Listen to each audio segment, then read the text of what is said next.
The South Plains weather has caused havoc with scheduling of outdoor activities, but this past weekend offered a short escape from severe conditions. Coming up, MCTV's Marisa Sisk took advantage of that opportunity by discovering a unique weekly option that might just help you find a perfect gift for a special loved one. Some of Lubbock's younger residents also enjoyed the nice weather by getting outside and learning what it takes to survive in ranch lands of the United States. MCTV's Allison Brock has a look at a new local attraction that is bringing some national accolades to the Hub City. Texas Tech athletics schedule is slowing down as the school year nears an end, but that doesn't mean that there wasn't plenty of action to fill the weekend. MCTV's Todd Eldridge has the latest scores and highlights from the Diamond and the golf course in sports. And spring commencement 2025 is just over a week away. We'll have a look at the schedule of ceremonies and let you know how you can watch graduates walk the stage from home or in person. This is the MCTV Weekday Update. Welcome to the Monday edition of the MCTV Weekday Update. I'm Kiley Phillips. And I'm Macy Ranzer. The final weekend before the last day of classes just came to an end, and many students headed outside to enjoy some dry weather and a packed schedule of activities around the Hub City. MCTV's Marisa Sisk also took advantage of the nice conditions to stop by a local venue that offers some locally sourced and handmade items every Saturday, rain or shine, including one item that could make a great gift for an upcoming holiday. I'm here at the Wolfers Farmers Market where a certain vendor has gained quite the popularity. The Flat City Farms Flowers Company has guests walking around the venue holding bouquets of their flowers, which they just sold out of.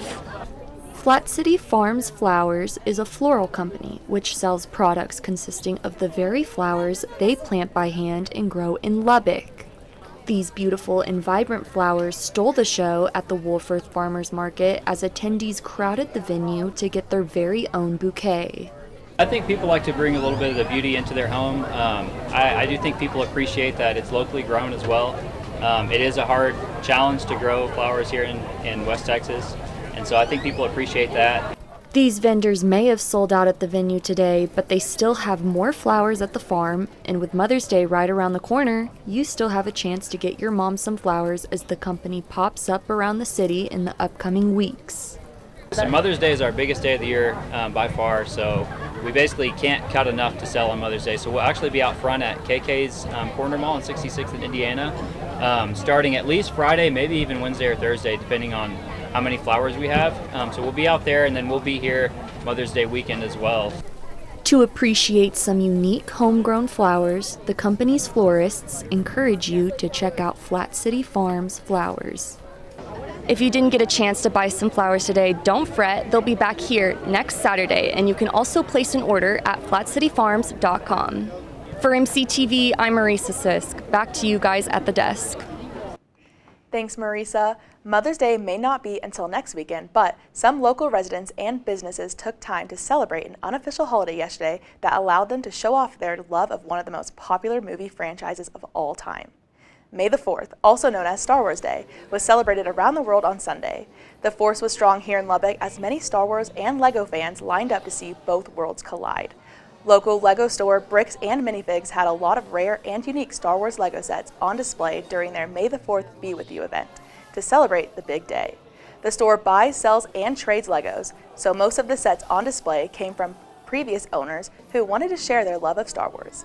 And Bricks and Minifigs used those sets as inspiration for yesterday's event.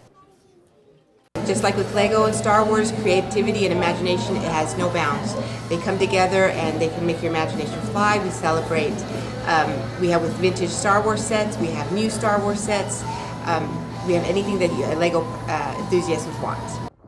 Closer to campus, residents of the Tech Terrace neighborhood and the Texas Tech School of Music came together yesterday afternoon, also using the theme of Star Wars Day.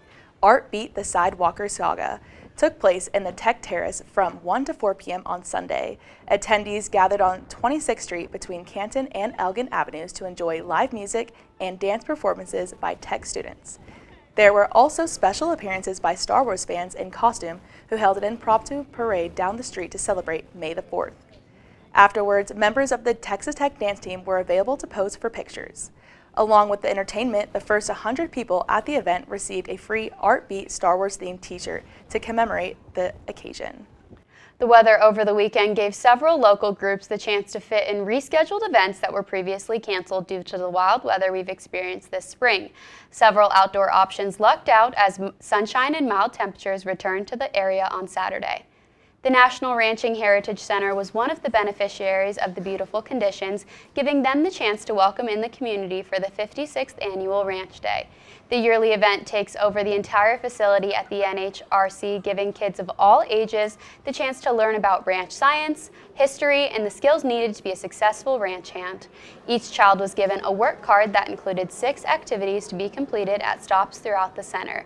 Once the card was filled in with stamps, the ranch hands in training could then get paid for their work and choose from dozens of prizes, all focused on the ranching theme. The event also featured horseback rides and a snake oil magic show, and all of it was free and open to the public. Ranch Day is held each spring at the National Ranching Heritage Center, but the 2024 edition was canceled due to inclement weather. This year's event was also rescheduled after snow and cool temperatures hit the South Plains at the beginning of April. Ranch Day may be one of the most popular events each year at the National Ranching Heritage Center, but the facility is open to the public throughout the year to help bring awareness of the importance of ranching in America. The facility offers a self-guided tour for people of any age, but a recent addition to the center offers younger visitors a unique perspective on life on the ranch. And as MCTV's Allison Brock found out, the exhibit also is helping the center receive national recognition. We're here at the Cash Family Ranch Life Center at the National Ranching Heritage Center. It offers an immersive experience that brings the world of past and present ranching to life. We discuss how it makes the subject engaging and fun for all. So the Cash Family Ranch Life Learning Center is an indoor-outdoor exhibit that is permanent here at the National Ranching Heritage Center. It is aimed to answer the question, what is a ranch? And we have the best person to answer that question in Hank the Cowdog. So Hank the Cowdog guides visitors through the business of ranching, prairie ecology, cowboys equipment, how cattle turn grass into beef, and lots of other issues that all boil down to ranching. I like to say that the Cash Family Ranch Life Learning Center explains what a ranch is from the soil on up. And we really built it to just help explain to all of our visitors that come through our doors and everyone who visits us online, to help explain what is a ranch and are ranchers important today. And of course we know that they are because we're producing beef for the dinner plates of Americans, plus we export beef all across the world, and so it still continues to be an incredibly important industry out to the United States, but it's also an incredibly important industry to us right here in Lubbock. We are so excited to get to share that the Cash Family Ranch Life Learning Center received the Gold Award for in-museum experience by the Texas Association of Museums. It's so fun to say that the Cash Family Ranch Life Learning Center is an award-winning center.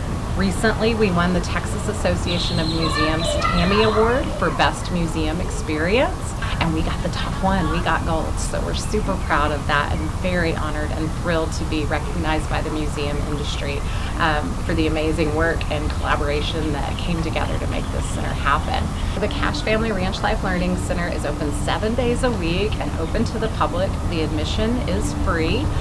You can check out the National Ranching Heritage Center website or our social media to see our hours and any closures for holidays. But really, you just come on in. We are so blessed to be part of Texas Tech, to be part of the Lubbock community, and to get to tell a national story right here in Lubbock. For MCTV, I'm Allison Brock. As we've mentioned throughout the show, the West Texas weather has played a big role in many people's plans during the tail end of the spring semester. For almost 2 weeks, severe weather was a factor each day from Tuesday, April 22nd until last Friday. And even though this weekend included a break from the weather, it appears to have been short-lived. Chief Weather Specialist Elisabeth Herring joins us now with a look at today's conditions and what's in store for the last full week of the semester in today's MCTV forecast. Elizabeth? Thanks, Macy. Well, a gloomier day here at Texas Tech University. Cloudy, and we did see some rain earlier this morning. It's been misty all throughout the day. You might have noticed if you're walking to class. Storms last night were heaviest around 5 a.m. We had some rain in the area, and that did make an impact on our rainfall totals. Here in Lubbock, we saw about a ½ inch of rain. Some places of the South Plains seeing even more, 1 to 2 inches of rain in some areas of the South Plains. But luckily, we do have some more rain headed our way as we head into the rest of today. Chances of showers increase as we head later into the afternoon around 4 p.m. Storms moving into the South Plains area, and here in Lubbock we could see some precipitation as well. And that's going to increase as we head on later into the night, early Tuesday morning, early AMs. Heavy rain throughout the South Plains area as well as here in Lubbock, and then that's going to stick around for a little bit, and then spotty showers for the rest of Tuesday, and then rain chances should clear out as we head into our Wednesday. Well, rainfall totals looking pretty good across the South Plains, and this is going to be from last night's rain here in Lubbock. 1 3/4 inch expected, could be more, could be less. Of course, most of the South Plains at least seeing a ½ inch of rain, some places seeing up to 3 inches of rain, and of course in those northeast areas of the South Plains last week they saw 8 to 10 inches of rain, so the rain from tonight could pose a problem for them as far as flooding goes. And as well as flooding, we also do have the chance for some severe weather here today across the South Plains area. Lubbock at a slight risk for severe weather. Most of the potential for severe weather is going to be in the southern South Plains area, enhanced risk, but everyone does have the potential for severe weather today, and this does mean baseball-sized hail, 70-mile-per-hour winds, as well as the possibility, of course, for tornadoes. We can't rule out tornadoes, so just keep that in mind as you head throughout your day. Well, low tonight here in Lubbock of 54. Tomorrow staying just under 70 with a high of 69. Winds around 12 miles per hour. Cloudier in the morning and then hopefully clearing up as we head into our afternoon. Taking a look at the rest of the week, beginning to warm up Wednesday, a high of 71, mostly sunny skies. Staying sunny on Thursday with a high of 75. And then warming up even more as we head into our weekend. Friday, high of 77, Saturday 78, Sunday back in the 80s with a high of 83 and sunny skies, Monday upper 80s with a high of 87. Starting next week, looking more like May weather. We usually at this time of the year do see some warmer weather, so 60s is a little bit cooler than we normally see, but looks like we're getting back into the beginning of the summer weather as we head into next week. And just keep in mind that we do have that chance for severe weather tonight and a little bit early in tomorrow morning, so just keep that in mind as you make your plans and go about your day. I'm Elizabeth, and it's back to Kylie and Macy. Thanks, Elizabeth. Throughout this year, a local story has brought unwanted attention to the South Plains area. A measles outbreak here in Texas that started in late January and topped headlines for months is finally nearing an end. But the effects of the outbreak are still being followed, with 2025 potentially on track to account for the largest number of cases in at least 25 years. On Friday, the latest report from the Texas Department of State Health Services included 20 more cases to put on the total number of confirmed infection for the year at 683. The number of confirmed cases has slowed over the last few weeks, but residents from 3 new counties were included in Friday's report. None of the new counties were here on the South Plains, and the numbers in our area have slowed down significantly since the height of the outbreak. In Lubbock County alone, there have only been 3 additional cases reported in the last week and a half. And in Gaines County, the epicenter of the outbreak, only 10 new infections have been identified since April 24th. According to DSHS, only 1% of the total number of cases are estimated to be infectious right now. That means that less than 10 people are currently able to transmit measles to an uninfected individual. By now, the vast majority of people who have contracted the disease should no longer have symptoms, and many who are hospitalized have been released. Overall, the West Texas outbreak has affected primarily people under the age of 18. Only 2 deaths have been reported in Texas since late January, and both were under the age of 10. Those 2 deaths marked the first measles-related fatality since 2015. And as of Friday, 30 people with at least 1 dose of the MMR vaccine had contracted the virus, but out of the 683 confirmed infections, the number of vaccinated cases only accounts for less than 5% of the total infections over the 3 months of the current outbreak. Although the chances of contracting the measles virus is very low here on campus, students are still encouraged to get the MMR vaccine.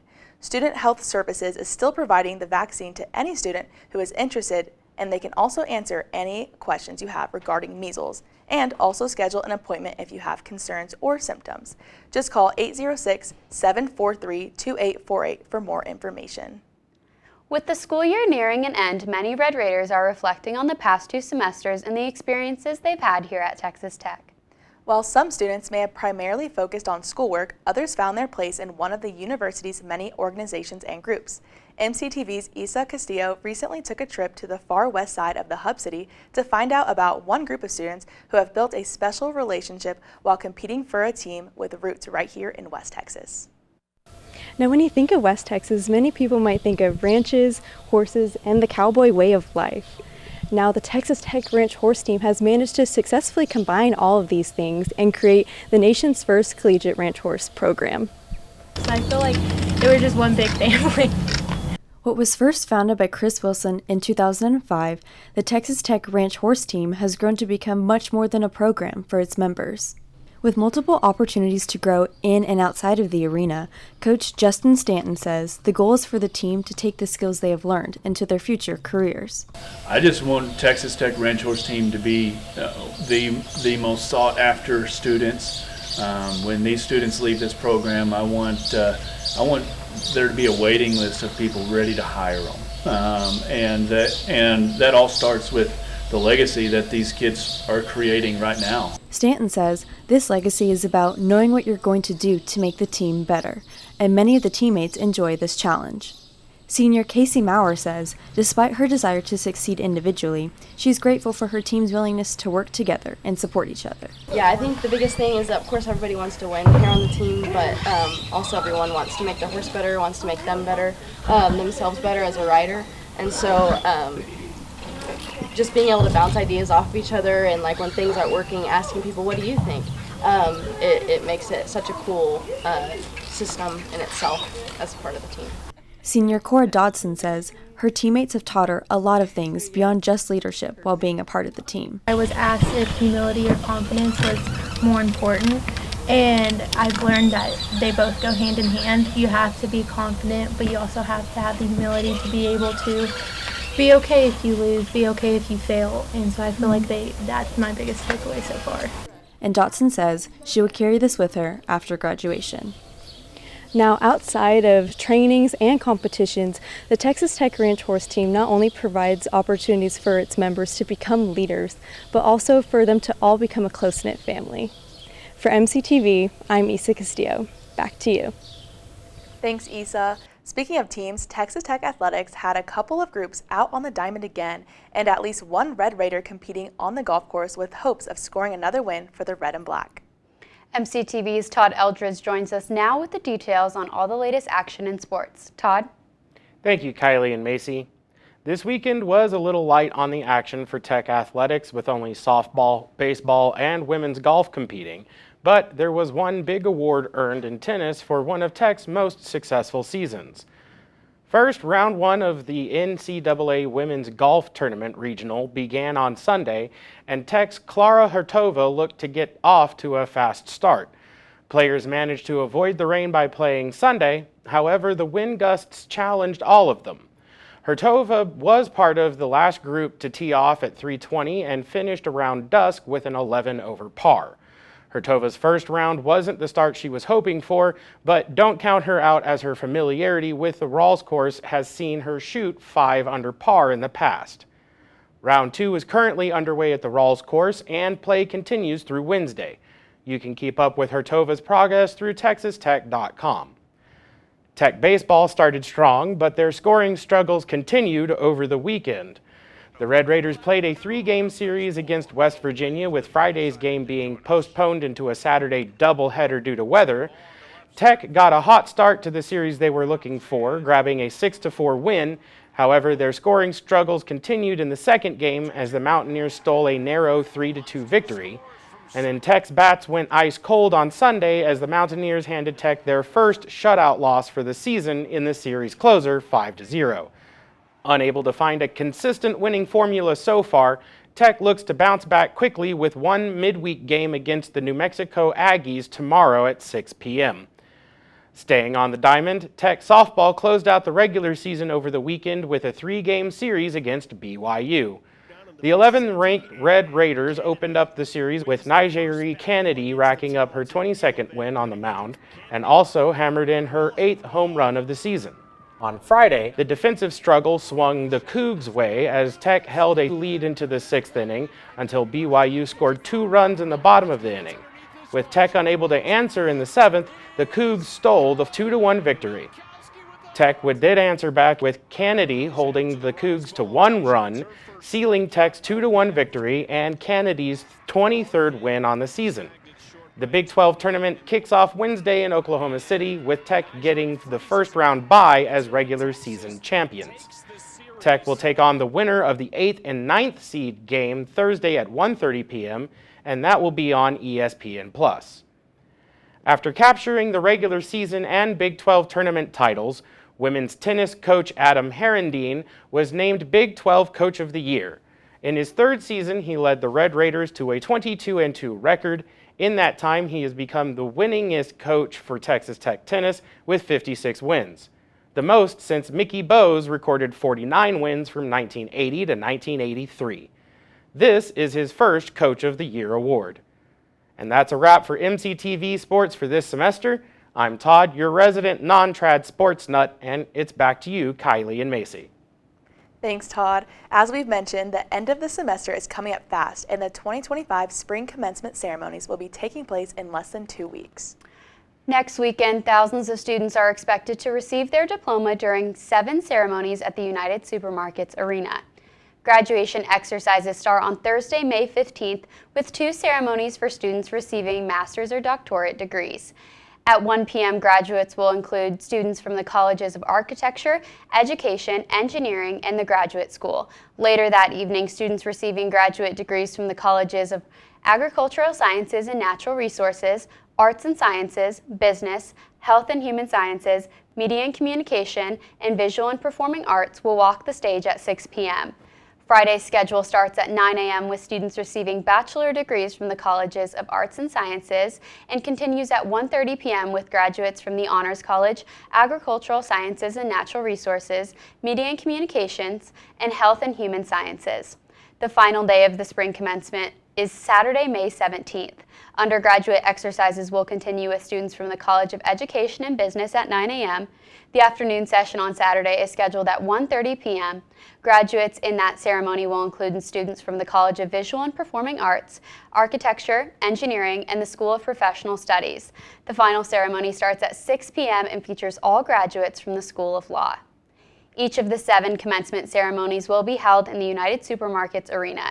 In-person seating will be limited, but all ceremonies will also be streamed live on the university's website. For more information, visit commencement.ttu.edu. So Kylie, can you believe that we're both graduating so soon? No, I am so sad to go and leave Texas Tech, but I'm so excited to see what's next. What about you? Oh yeah, I can't wait. I mean, my time flew by here, but I'm so excited. Yeah, same. Well, that's all for today's edition of the MCTV Weekday Update. Thanks so much for joining us, and be sure to check ttuhub.net every day for more news. Have a great summer and check back for more MCTV next fall.